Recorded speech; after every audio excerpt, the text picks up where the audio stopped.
Sos pastores sardos non s'arrendene. A pustri de 2 annos habían protestado in tutta l'isola sun galina voluto per su prezzi e su latte. Sono ollar 2 annos da quando sos pastores habían comenzado a protestare ontre su prezzi e su latte. Pastores de tutta la Sardegna, in cada vidda, imbolavan su latte in si stradone, tutto un cordos e decisos a parlare su pronta a sos industriales. Sa protesta prumanna, omnes ontre su consorzio de su pecorino romano, e su 60% de su latte de erbè e prodotti in Sardegna. Grazie a questa protesta, los pastores han podido poner su brena su un nuovo piano di regolazione. Una cosa studiata è balanzare solo los plus potentes e poi già ponne mano in tutto il mercato.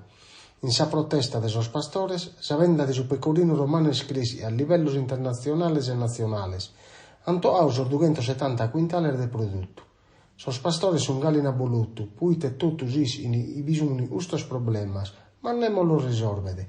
Su latte omes pagau a 80 centésimos, invece de lo pagare supra de €1, o mente veni pagau das cooperativas. Sos pastores sun pedindi su prezzo sia posto in base a desas quotas de tutta la produzione de su aso e desarriotto.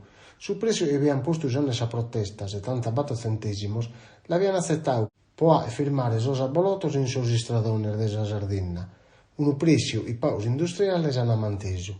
Sos pastores sun pedindi de tornare a piare l'argomento sia in regione sia in su ministero, per non rischiare i dai omma paus annos non tornano a pagare su latte a 60 centésimos.